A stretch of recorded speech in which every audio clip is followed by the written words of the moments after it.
UN के 78 session में पाकिस्तान ने उसको मिलने वाले फंड्स को ना रोकने की बात की। वैसे पाकिस्तान को लास्ट ईयर के फ्लड के बाद कुछ फंड्स रिकवरी के लिए देने की बात हुआ था और कुछ किस्तें तो मिल भी चुकी है, पर अभी भी उसका हालत सुधरा नहीं है। Pakistan is gratified by the commitment of over $10.5 billion for Pakistan's comprehensive plan for recovery, rehabilitation, and reconstruction with resilience. The 4RF plan at the Geneva conference last January.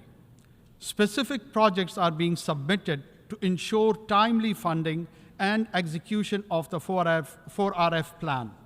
I hope our development partners will accord priority to allocation of funds for our resilient recovery plan, which has been costed at $13 billion. एक side पे उनको पैसे भी चाहिए और दूसरे side से Jammu and Kashmir को लेके इंडिया के खिलाफ झूठ फैलाने की भी कोशिश किया गया। Since 5th August 2019, India has deployed 900,000 troops in illegally occupied Jammu and Kashmir to impose the final solution for Kashmir. To this end, India has imposed extended lockdowns and curfews, jailed all genuine Kashmiri leaders, violently suppressed peaceful protests, resorted to extrajudicial killings of innocent Kashmiris in fake encounters, and so-called cordon and search operations, and imposed collective punishments destroying entire villages. वैसे पाकिस्तान को सिर्फ India से नहीं अफगानिस्तान से भी परेशानी है और उनको लगता है कि सब उनके पीछे पड़े हुए हैं, फिर भी वो सबके साथ शांति से रहना चाहते हैं। Pakistan's first priority is to prevent and counter all terrorism from and within Afghanistan. Pakistan condemns the cross-border terrorist attacks against Pakistan by the TTP, Daesh, and other groups operating from Afghanistan. We have sought Kabul's support and cooperation to prevent these attacks. इसके जवाब में भारत ने पाकिस्तान को कहा कि वो अपने देश में हो रहे ह्यूमन राइट्स वायोलेशन को देखे और उन पे काम करे और कश्मीर को भूल जाए, क्योंकि वो भारत का इंटीग्रल पार्ट है। Pakistan has become a habitual offender when it comes to misusing this august forum to peddle baseless and malicious propaganda against India. Member states of the United Nations and other multilateral organizations are well aware that Pakistan does so to deflect the international community's attention away from its own abysmal record on human rights.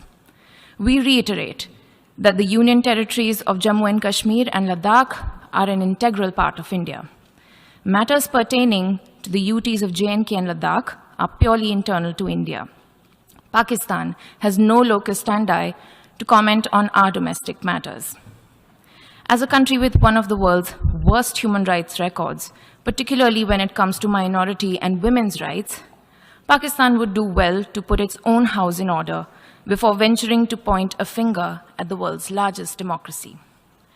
A glaring example of the systemic violence against minorities in Pakistan was the large-scale brutality perpetrated against the minority Christian community in Jaranwala in Pakistan's Faisalabad district in August 2023, where a total of 19 churches were gutted and 89 Christian houses were burnt down. Similar treatment has been meted out to the Ahmadiyas, whose places of worship have been demolished. The condition of women belonging to minority communities in Pakistan, notably Hindus, Sikhs, and Christians, remains deplorable. According to a recent report published by Pakistan's own Human Rights Commission, an estimated 1,000 women from minority communities are subjected to abduction and forced conversion and marriage in Pakistan every year. इन सब के ऊपर Pakistani public क्या सोचती है, आइए वो देखते हैं। इंडिया ने यूनाइटेड नेशन में कहा है कि पाकिस्तान जो क्रॉस बॉर्डर टेररिज्म दहशतगर्दी को बंद करे। हमें अच्छी खासी लताड़ लगाई है उन्होंने यूनाइटेड नेशन में, क्या कहेंगे? उसके लिए हम भी अपना जो हमारा पाकिस्तान है वो पीछे हटने वाला नहीं है। हाँ। इंडिया क्या कर लेगी, हमारा कुछ भी नहीं बिगाड़ सकती। इंडिया कह रहा है कश्मीर खाली करो, कुछ भी नहीं खाली कर सकेगी। इंडिया ने जैसे आर्टिकल 370 वो बार बार कहते हैं, उनकी आर्मी ने कहा है कि हम कश्मीर ले लेंगे। कश्मीर उनकी बाप की जजा तो नहीं है ना। अच्छा, और हमारी है क्या? हमारी है, क्यों नहीं? क्या है हमारे पास कश्मीर का एविडेंस? हमारे पास बहुत कुछ है। क्या है? जैसे कि आज तक यूनाइटेड नेशन में हम अपना केस नहीं लड़ पाए, सिर्फ आवाज उठाते हैं और फिर गायब हो जाते हैं। अब जो आवाज़ उठेगी ना, आवाम कहीं भी पीछे हटने वाली नहीं है। अवाम पीछे हटने वाली नहीं है। इंडिया के बारे में क्या कहेंगे? इंडिया हमारे लिए कुछ भी नहीं, हमारी जूत की खाक की जैसे है। कैसे? हम्म? कैसे? हम बस जज्बाती बातें करनी है, प्रैक्टिकली क्या है? Practical- देखिए हमसे आगे है, पैसा उनका मजबूत है, इकोनॉमी उनकी स्ट्रांग है, उनके वजीर आजम, उनके डेमोक्रेसी। एक ऐसे बता दे फील्ड जिसमें हमने उनको टक्कर दी हो। टक्कर हमारी जो अब हमारा पहली बात है, हमारे मुल्क के जो वजीर आजम है वो अभी कोई सीट पे कोई अच्छे तरीके से बैठ ही नहीं रहा। अच्छा बता आप करें, जब हम ताकतवर हो जाएंगे तो हम टक्कर देंगे। टक्कर देंगे, क्यों नहीं, इंशाल्लाह। तो पहले जो 4 टक्करे दिए उन्होंने हमें ऐसे दीवार के साथ लगा दिया, आज तक हम हिल नहीं पाए। हमारी हुकूमत कोई पहली बात है, कोई सियासी हुकूमत आपस में बैठ ही नहीं रही। सारी हुकूमत के हमारे अपने मसले नहीं मसाइल पूरे हो रहे हैं। आपको किसने कह दिया इंडिया का कश्मीर पाकिस्तान का हिस्सा है? अल्हम्दुलिल्लाह हमारा अपना हिस्सा है अपना। हमारे पास तो कुछ भी नहीं है। वो राजा के जो पेपर हैं वो भी इंडिया के पास पड़े हुए हैं, जिसमें उसने इल्हाक करके साइन करके दिया था नेहरू को। देखिए इंडिया ने वहाँ पे आर्टिकल हटा दिया, 370 हटा दिया। वो भी कोई कहता था नहीं कर सकता, प्राइम मिनिस्टर नरेंद्र मोदी ने कहा। उन्होंने यूनाइटेड नेशन में इंडिया ने 3 सवाल उठाए। उन्होंने कहा, जब हमने कहा, फिर उन्होंने बात की कि क्रॉस बॉर्डर टेररिज्म, जिसको हम कहते हैं कि हमारे मुजाहिदीन जाते हैं वो उनको दहशतगर्द कहते हैं, क्रॉस बॉर्डर टेररिज्म को उन्होंने कहा बंद करो, POK को खाली कर दो, यानी आज़ाद कश्मीर को खाली करो, वो हमारा है। और तीसरा उन्होंने कहा, जिन लोगों ने मुंबई पे अटैक किए थे उनके जो मुलजिमान हैं, आज तक आप लोगों ने उनको सजाएं क्यों नहीं दी? मैं वही कह रहा हूँ, आप देखें ना, रोशन रेवत पकड़ा हुआ है हमने, ठीक है, अभी तक सज़ा कोई नहीं दे सके हम। आलमी सज़ा पे इतना दबाव। कुलभूषण की आप बात कर रहे हैं? जी जी। लेकिन वो तो इंटरनेशनल अदालत में उसका केस लड़ा जा रहा है। हम हर दफ़ा सबूत देने में नाकाम हो रहे हैं। अगर हम क्लियर कर लेते हैं तो फिर जो अदालत का फैसला होगा वही हमारा होगा कि ये कश्मीर हमारा है, ये कश्मीर हमारा है। कश्मीर की बात तक नहीं की उन्होंने। हम कश्मीरियों से हमदर्दी करते हैं, अल्हम्दुलिल्लाह हमारे भाई हैं, वो कश्मीरी भाई हैं, हम कर करते हैं। कि ना सिंपल सी एक बात ये है कि जब मुशर्रफ आया था, जब मुशर्रफ जनरल था आर्मी का चीफ ऑफ आर्मी स्टाफ था, जब इंडिया ने हर चीज़, पाकिस्तान ने उनकी बंद कर दी थी, उनका खाना, उनका ईच एंड एवरीथिंग, तो क्यों ऐसी की फ्रैंकली स्पीकिंग आपके चैनल के तवज्जुह से कि क्यों गैरती की कि उनको जो रास्ते भी खोल दिए, सब कुछ किए गए, तब क्यों कश्मीर आज़ाद क्यों ना करा सके ये लोग? तब ये मियाँ नवाज शरीफ साहब ने क्यों ऐसा प्रोपेगेंडा किया था, क्यों ऐसी हिकमत अमली बनाई थी कि भी कश्मीर दे दो? क्यों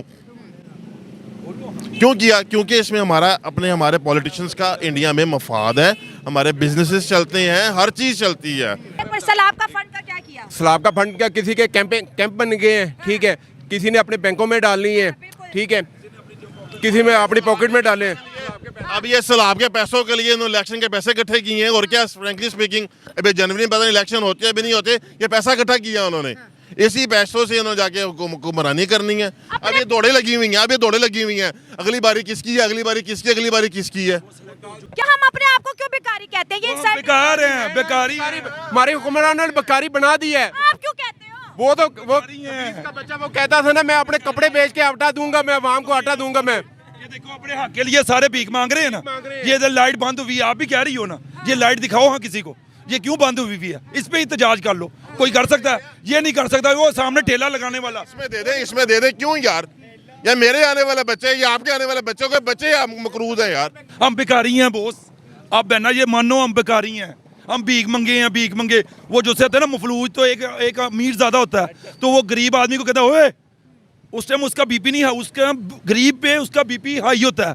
जब उसको बराबर की चोट मिलती है, कहता जी सर, तो ये बराबरी की चोट नहीं है, ये छोटी बड़ी हो रही है, हमारे साथ ज्यादती है। बात उसने वही रिपीट करी है जो पिछले 77 साल से हम बात कर रहे हैं। लेकिन सवाल ये है कि हमारे आज भी देख लें, देखिए आज भी मैं कोई भी न्यूज़पेपर उठाता हूँ या कोई भी न्यूज़ देखता हूँ, इंडिया के अंदर कोई एक नेगेटिव चीज़ होती है ना, हमारे यहाँ बहुत बड़ी न्यूज़ बनती है कि भाई ये देखे वो G20 का वो था, वो जो उनके ऐसा हो गए, वो ये नेगेटिव होगी। लेकिन सवाल ये कि हम उनकी नेगेटिविटी हाईलाइट करते हैं, लेकिन अपनी नेगेटिविटी कहीं नहीं दिखाते, वो इंटरनेशनल मीडिया दिखा रहा होता है। यहाँ पे जितने भी होटल्स या खुले हुए हैं इंडिया के अंदर, छोटा से छोटा जो दुकानदार या ठेले वाला है ना, वो कार्ड रखता है स्कैनिंग के लिए। यहाँ पे आई है, उन्होंने करप्शन खत्म कर दी है। नहीं है, कार्ड पे नहीं है, मोबाइल पे है, मोबाइल पे उनके पास यार डिजिटल हो गया, वो डिजिटल टोटल डिजिटल हो गया है। आपके पास 1 ट्रिलियन अर्निंग की ऐप, आपकी ऐप आई थी सन 2000 में इंडिया में, तो फिर बाद में आई थी, लेकिन आपने उसको नहीं किया। आज भी जितने मेडिकल स्टोर हैं, क्या ये कार्ड स्वाइप करते हैं? नहीं करते। क्यों? सारे टैक्स हो रहे हैं। लेकिन सवाल ये है कि ये तो 90% ताजिर खुद भी कर रहे हैं। यार ये छोड़ो, अब सवाल यहीं पर आज